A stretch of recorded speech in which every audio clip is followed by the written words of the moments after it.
NCP ও চরমোনাইকে বেশি ছাড় দিয়ে রাজনৈতিক ভুল করছে জামাত। চরমোনাইকে 30-35টার বেশি আসন দেওয়া উচিত নয়, এনসিপি কে কমিয়ে দেওয়া উচিত। দর্শক, নির্বাচনে জামাত যদি এককভাবেও জিততে পারে, বিএনপিকে পরাজিত করতে পারে, দেশে এই মুহূর্তে যে পরিবর্তন, এটা মূলত জামাত জোয়ার। মানুষ জামাতকে চায়। চরমোনাইকেও মানুষ মনে করে জামাত, চরমোনাই দেখলেও বলে ওরা তো জামাত। মানুষ পার্থক্য করে না, বেসিক্যালি জামাত জোয়ার। কারণ জামাত মজলুম ছিল, শিবিরের ছেলেরা নেতৃত্ব দিয়েছে। আপনারা ডাকসু ইলেকশনে দেখেছেন, চরমোনাই ছেলেরা তো নির্বাচন করেছে, ছাত্র সংসদ নির্বাচন, সব বিশ্ববিদ্যালয়ে কোনো ভোট পেয়েছে? তাদের অবস্থা কি দেখেছেন? শিবিরের অবস্থা কি দেখেছেন? জামাত যতই উপরে থাক, চরমোনাইকে জামাতের জন্য জরুরি। চরমোনাইকে যদি ধরে রাখতে না পারে, এটা জামাতের জন্য মহা ভুল হবে। কেন জরুরি? শুধু ভোটে জেতার জন্য না, ভোটে জেতার চাইতে ইসলামপন্থী বিভিন্ন ফেরকাকে ডিল করতে, ক্ষমতা এসে টিকে থাকতে, এবং buffer party Charmonai, third largest political party, এই গুরুত্বের দিক থেকে জামাতের জন্য চরমোনাইকে জরুরি। ভোটে জেতার চাইতে বেশি গুরুত্বপূর্ণ। স্ট্র্যাটেজিক কারণে, কৌশলগত কারণে চরমোনাইকে বেশি দরকার, এটা আগে বুঝতে হবে, তারপরে আসল আলোচনা যায়। এনসিপি, চরমোনাইয়ের তো অনেক ভোট আছে, অনেক বড় দল। এনসিপি তো চরমোনাইয়ের তুলনায় বাস্তবতা, এনসিপির ভাইরা রাগ হলে কিছু করার নাই। চরমোনাইয়ের একটা জেলা শাখার সমান সারা বাংলাদেশে এনসিপি হতে পারেনি। এনসিপির ভোট ব্যাংক নাই, কিন্তু তারপরেও এনসিপি অনেক ক্ষেত্রে চরমোনাই চাইতে গুরুত্বপূর্ণ। আপনারা দেখেছেন যে ডক্টর ইউনূস বিপদে পড়লে 3 দলকে নিয়ে প্রথমে বৈঠক করতো। সেই 3 দল কারা? জামাত, বিএনপি, এনসিপি। সেই 3 দলের মধ্যে কিন্তু আবার চরমোনাই ছিল না, কিন্তু চরমোনাই দল হিসেবে এনসিপির চাইতে অনেক বড়। এখন ইউনূস কেন ডাকতেন? স্ট্র্যাটেজিক্যালি এনসিপি অনেক গুরুত্বপূর্ণ। স্ট্র্যাটেজিক ইম্পর্টেন্সের দিক থেকে এনসিপি কে দরকার। ভোটের রাজনীতিতে জামাতের, যেটা সত্য কথা, ঢাকার কিছু কিছু ঘনবসতিপূর্ণ এলাকায় জামাতের কয়েকটা বিল্ডিং এ যে কয়জন জনশক্তি আছে, সারা বাংলাদেশে এনসিপির অতজন জনশক্তি নেই। এনসিপির সাংগঠনিক অবস্থা খুবই খারাপ, আমি জানি। তো এই জায়গায় তারপরে এতগুলো আসন কেন? হ্যাঁ, জোট করতে হবে, কারণ স্ট্র্যাটেজিক ইম্পর্টেন্স আছে। কি? এনসিপি ভোটের রাজনীতিতে কিংবা সাংগঠনিক কাঠামোর যোগ্যতায় অত্যন্ত দুর্বল, কিন্তু মাঠের রাজনীতিতে তারা শক্তিশালী। এনসিপির ছেলেরা ফেসবুকে কোনো একটা বিষয়ে লেখা শুরু করলে ওইটা তাৎপর্য আছে। এনসিপির ছেলেরা কাউকে গালি দিলে চাইলে কোনো একটা ন্যারেটিভ নির্মাণ করতে পারে। ন্যারেটিভ নির্মাণ করার এবং সেটা প্রতিষ্ঠিত করার যোগ্যতা এনসিপির আছে।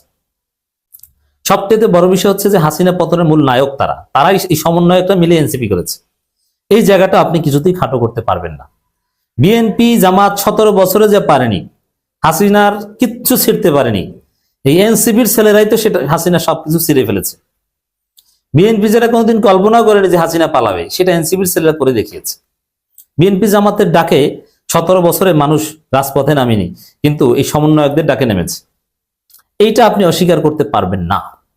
এই জায়গায় এনসিপির স্ট্র্যাটেজিক ইম্পর্টেন্স অনেক। শুধু এটা না, এনসিপির সবচেয়ে বেশি নেসেসিটি আমি দেখি যে বিএনপির ভোট চুরি ঠেকাতে। বিএনপি জানে জনপ্রিয়তায় তারা পিছিয়ে, বিএনপির এখন একমাত্র ভরসা ভোট চুরি। কিন্তু এনসিপি যদি জামাতের সাথে থাকে, এনসিপির চোখের সামনে বিএনপি ভোট চুরি করবে, ভোট ডাকাতি করবে, এটা অসম্ভব। কোন পুলিশ, জামাতকে পুলিশ বা প্রশাসন অনেকে ভয় পায় না, কিন্তু এনসিপির লোক অল্প হলেও ওদেরকে কিন্তু ভয় পায়। ঢাকার রাজপথে হাসনাত, সার্জিস, নাসিরউদ্দিন পাটোয়ারি, নাহিদ ইসলাম, এরা বুক সোজা করে দাঁড়ালে বাংলাদেশের এমন কোন শক্তি নেই যে তাদের উপর দিয়ে বুলডোজার চালিয়ে যাবে। অথচ তাদের সাথে সারা বাংলাদেশের লোক কিন্তু অল্প। সাইলেন্ট মেজরিটি অনেকে আছে তাদের সাথে, সমর্থন করে, ভোট না দিলেও তাদের প্রতি ভালোবাসা আছে। তো এই জায়গায় এনসিপি কে জামাতের জন্য দরকার। জামাতের যে জনসমর্থন আছে, সেই জনসমর্থন তো বাক্সে আনতে হবে। বাক্স পর্যন্ত না আনলে, শুধু ঘরে বসে কম্বলের তলে ঘুমিয়ে ঘুমিয়ে জামাতকে সমর্থন করলে, জামাতের প্রশংসা করলে কোনো লাভ নাই। প্রয়োজনে জামাতের পক্ষে মাঠে নামতে হবে এবং জামাতের পক্ষে ভোটটা দিতে, ভোট কেন্দ্রে আসতে হবে ঝুঁকি উপেক্ষা করে। এই নিশ্চয়তার জন্য এনসিপির দরকার। তাহলে এনসিপি এবং চরমোনাইকে কেন দরকার, প্রথমে এটা বুঝলাম। এবার আসেন এই দরকার দেখাতে, যে রাজনীতি অতি সূক্ষ্ম একটা বিষয়, রাজনীতি রিয়ালিজমের বিষয়। এখানে ইমোশন দিয়ে চলে না। আপনি দুনিয়ার দান খয়রাতার মসজিদের কাতারে ভাই সামনে যান সামনে যান, ওইটা আর রাজনীতির নেগোসিয়েশন এক না। এখানে বিএনপির মতো প্রতিপক্ষ আছে, আপনি যদি এখানে ইমোশনাল কোনো কাজ করেন বা ভুল করেন আপনি হেরে যাবেন। অতএব এখানে কোনো ভুল করা যাবে না, ইমোশন দেখানো যাবে না, এখানে আপনাকে রিয়েলিস্টিক হতে হবে। এনসিপি কে দরকার, চরমনাইকে দরকার, আরো যারা জোটে আছে সবাইকে দরকার, কর্নেল অলিকে দরকার। এর মানে এই না যে আপনি মসজিদের কাতারের মতো ভাই সামনে যান সামনে যান সামনে যান, না, জিতে আসার মতো প্রার্থী দিতে হবে।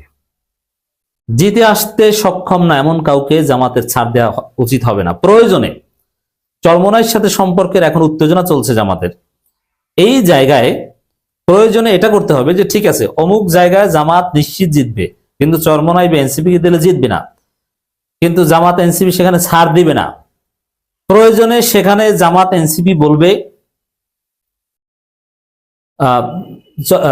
চরমনাই এরা বলবে যে ঠিক আছে এখানে কেউ কাউকে ছাড় দেওয়া দরকার নেই, প্রত্যেকে নির্বাচন করি, যে জিতে আসে।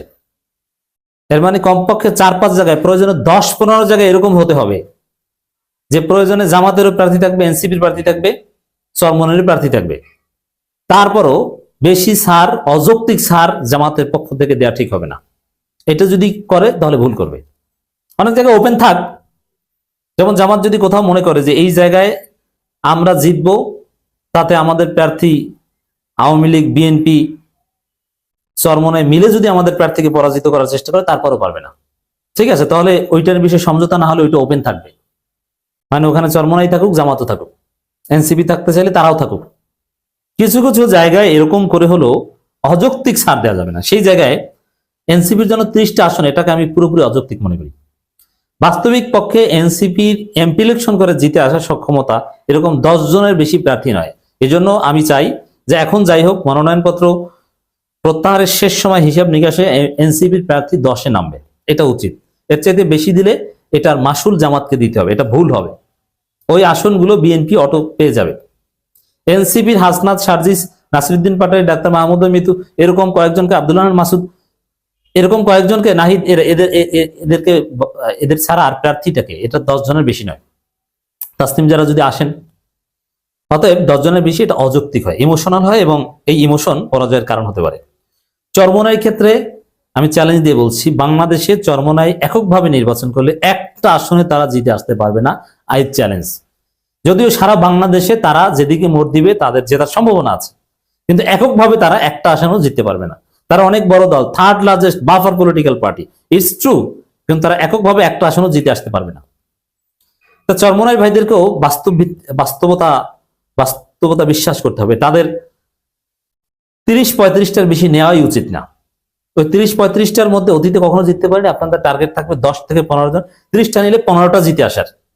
আর আপনারা বলবেন 30টা নিলে 30টা জিতে আসবে না, 10 থেকে 15টা জেতার টার্গেট করেন, এটা হবে আপনাদের জন্য ইতিহাস।